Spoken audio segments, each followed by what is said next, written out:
Welcome to Feelin Seen with Dean, hosted by Dean Michael. Let's get into it.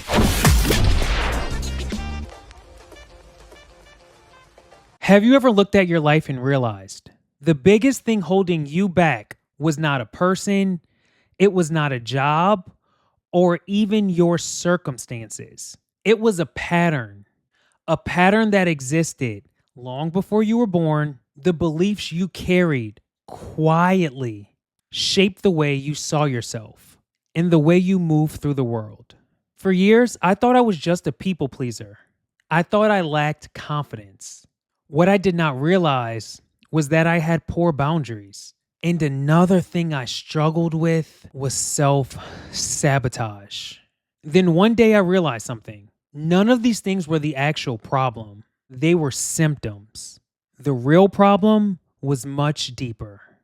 The moment I realized what was really going on, my entire life started to transform. Most people do not realize they are living in survival mode because survival mode feels normal when you have lived there your entire life. Comfort becomes unfamiliar, peace feels suspicious, and relaxation feels irresponsible. That's how life felt for me growing up. Criticism could come at any moment. Self-expression often came with consequences. Color contacts, texturizing my hair, trying different things, exploring who I was. Yet somehow, those moments often became problems. Comments would come, interrogation would follow, criticism would soon arrive. A message slowly started to form in my mind. Maybe being myself was not safe. Standing out seemed too risky. Even home did not always feel like home. There were times I would spend more time at a neighbor's house because I felt more accepted there than I did in my own environment. Imagine that. Feeling safe next door than where you're supposed to belong. Years later, the realization finally hit me. I was not living. I was surviving. Every decision was filtered through one question. How do I avoid becoming a problem? Not how do I become myself? Once survival becomes your normal, that's where people pleasing enters the story. People pleasing is not always kindness. Sometimes it's fear wearing a smile. At times, it's survival disguised as being a good person. Before monk mode, my life revolved around everyone else.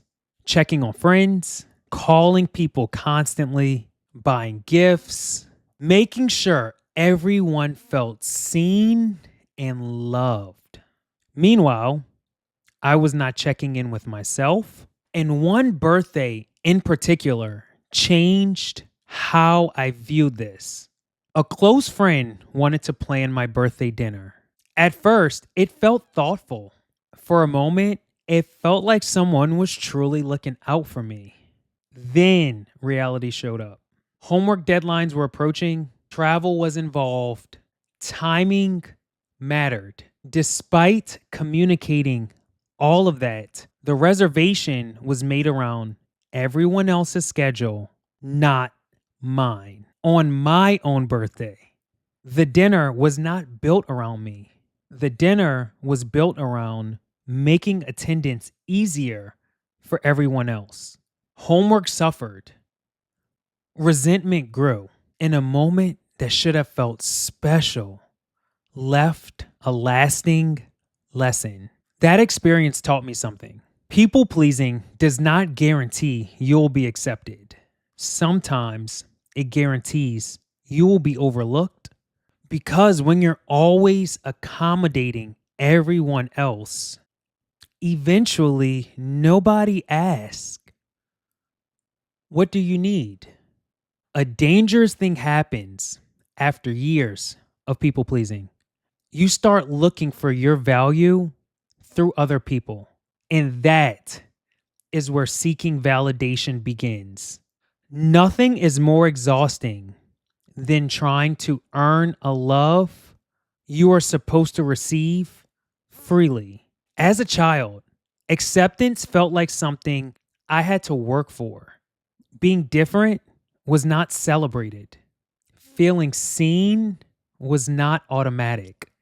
A constant desire existed underneath it all. Please understand me. See me for who I am.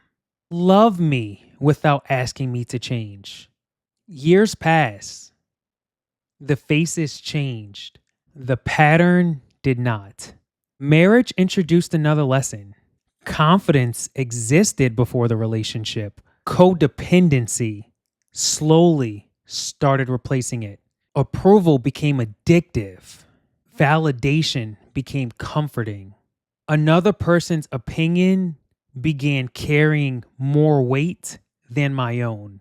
That is a harmful place to live because no amount of validation from another person can replace self-acceptance. Freedom arrived when I stopped asking for permission to be myself. The version of me standing here was not created by approval. It was created by acceptance. My own acceptance. Unfortunately, validation does not just affect relationships. Validation can also make you shrink your dreams. That is where having a scarcity mindset enters the picture. Not every generational curse looks like addiction. Some look like small thinking. Dreaming big came naturally to me. 5-year goals, 10-year goals, big visions, bold ambitions. Yet those dreams often felt too large for the rooms I occupied. Making yourself smaller becomes tempting when your growth makes other people uncomfortable. Silence feels easier. Playing safe feels more secure. One dream stayed in the back of my mind for years. Becoming the most successful person in my family. Becoming a millionaire. Building a successful platform as a public figure. Not because of ego, because possibilities excite me. What excited me more was the impact of helping others. Still, part of me felt guilty for wanting it. Everything changed when I lived in Spain. New languages surrounded me. People from all walks of life crossed my path. Fresh perspectives challenged what I knew. Suddenly, the world became bigger than the beliefs I inherited. The obstacle was not the world around me. It was the narrative I had accepted as the truth. A bigger dream creates a new challenge. What happens when the opportunity finally arrives that you have worked so hard for and you do not believe you are worthy of it? That is self-sabotage. Success becomes difficult when your identity is still attached to struggle. Imposter syndrome followed me everywhere. Hard work was not the problem. Believing in myself was. Achievements would happen, opportunities would appear, doubt would immediately arrive. PTA school exposed that pattern. One unexpected pop quiz became a turning point. 10 questions, I got almost every answer wrong, and walking out of that classroom felt devastating. Tears started flowing. I made a phone call to my husband. The words that came out, I will never forget. I'm quitting. This is not for me. I am not smart enough. Quitting was not new. I was accustomed to walking away when things got hard. That pattern followed me most of my life. Looking back now, the biggest obstacle was not the quiz. The biggest obstacle was the belief that I was not capable. And I learned that same lesson when it came to taking my licensing exam. Passing boards did not just earn me a license. Passing boards proved that I could trust myself. Trusting yourself changes everything because once self-trust develops, boundaries become possible and access is earned. That lesson took me years to learn. Family members always had a direct line to me. Friends could reach me whenever they wanted. Coworkers could always count on my availability. I made myself accessible to almost everyone. Very few deserved it, and relationships often revolved around what I could provide or what I could sacrifice. Advocating for myself felt uncomfortable. Saying no felt unreasonable. Marriage taught me something valuable. Your boundaries matter just as much as your voice matters. One cannot survive without the other. The first time I stopped being available to everyone felt strange. I started to receive less phone calls, less text, less invitations. At first, I did feel sad. Then peace arrived. I finally had a mental realization. I stopped giving 5-star friendships to friends that were only giving me 1-star friendships in return. And everything changed after that. After all these years, what was the actual generational curse I broke? Many people believe breaking generational curses means becoming rich. Others believe it means proving people wrong. Still, others think success is the finish line. But my experience taught me different.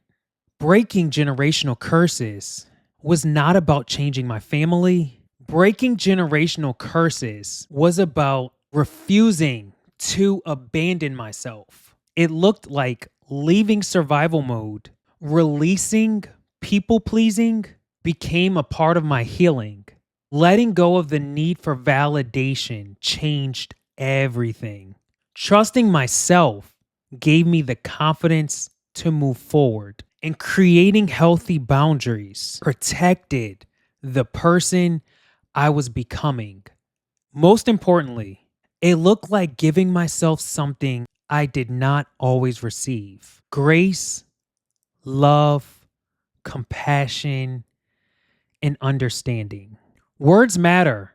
Love has power. Affirmation makes a difference. That is why I tell my husband I love him. That is why I tell my dogs I love them. That is why I tell myself I love myself. Because some patterns deserve to continue, others deserve to end. The greatest generational curse I broke was not financial. It was not becoming successful or becoming a public figure. The greatest generational curse I broke was emotional. Pain may have been passed down to me. That does not mean I have to pass it down to anyone else. It ends with me. If this podcast resonated with you, I'm going to link my last podcast right here, which is about how people pleasing nearly ruined my life. Looking back now, people pleasing was not the problem. It was one of the biggest symptoms of everything we have talked about today. So I highly recommend you watch that video next, and I will see you there.